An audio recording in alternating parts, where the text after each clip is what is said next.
Hello, bachcho. Let's read the question. So the question tells write the important characteristics of all the ecological communities with respect to structure and composition, and then we have to tell what is a climax community. So चलिए जानते हैं हमारा की concept यहाँ पे जो हम की कंसेप्ट पढ़ेंगे that is our climax community.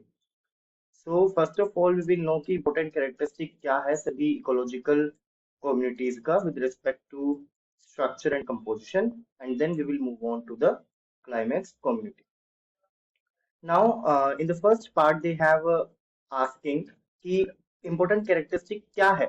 So, my dear students, जो हमारा ecological communities होता है, उनका structure and composition, structure and composition of all the ecological communities will keep on changing constantly.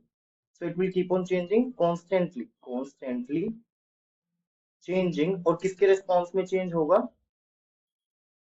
In response to the environment. जो हमारा environment होता है, जब हमारी एनवायरमेंटल कंडीशन से चेंज होती रहती है तो उसके रिस्पॉन्स में हमारा स्ट्रक्चर भी एंड हमारा कंपोजिशन भी इकोलॉजिकल कम्युनिटीज का कॉन्स्टेंटली चेंज होता रहता है. So in response to changing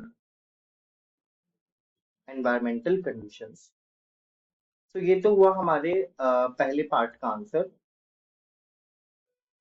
और ये जो चेंज होता है ये कैसा होता है चलिए वो भी देख लेते हैं. व्हाट इज दिस चेंज, ये कैसे होता है, फीचर्स क्या क्या होते हैं इस चेंज के. This change is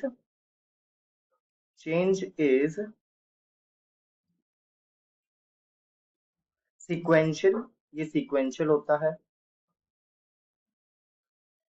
and it is orderly, यानी कि ऑर्डर्ड होता है, यानी कि एक ऑर्डर्ड में होगा, ऐसा नहीं कि रैंडम हो जाएगा. सीक्वेंशियल होगा, ऑर्डर्ड होगा, and it will be parallel with the changes in the physical environment and parallel with the changes in the physical environment.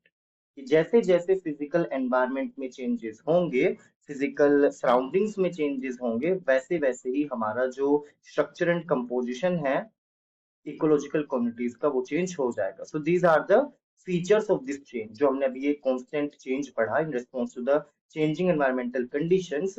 तो वो चेंज जो है हमारा सिक्वेंशियल होगा, ऑर्डर्ड होगा और पैरेलल होगा with the changes in the physical environment. चलिए जानते हैं अब क्लाइमेक्स कम्युनिटी क्या होती है.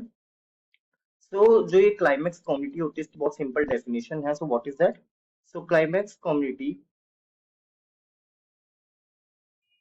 It is the final stage of ecological succession. जो हमारा इकोलॉजिकल सक्सेशन होता है उसकी जो फाइनल स्टेज होती है that is reached with the equilibrium with respect to the environment, उसी को हम क्या बोलते हैं? Climax community. So it is the final stage of ecological succession which remains stable. और ये हमेशा क्या रहेगी? स्टेबल रहेगी. लेकिन कब तक? Which remains stable as long as, यानी कि जब तक आपका एनवायरनमेंट जो है वो अनडिस्टर्ब रहेगा या फिर स्टेबल रहेगा. As long as environment is unchanged. जैसे ही आपका एनवायरनमेंट चेंज होगा वैसे ही आपका जो फीचर्स हैं या फिर जो आपके स्ट्रक्चरल एंड कंपोजिशंस हैं इकोलॉजिकल कम्युनिटीज के वो भी चेंज हो जाते हैं. सो क्लाइमेक्स कम्युनिटी फाइनल स्टेज है इकोलॉजिकल सक्सेशन का जहाँ पे इक्विलिब्रियम अटेन हो चुका है. और जो हमारी ये क्लाइमेक्स कम्युनिटी होती है वो स्टेबल रहती है जब तक हमारा एनवायरनमेंट भी स्टेबल रहता है. अनचेंज अगर रहेगा एनवायरनमेंट तो हमारी क्लाइमेक्स कम्युनिटी भी स्टेबल रहेगी. So I hope you understood the question and the key concept of climax community. Thank you.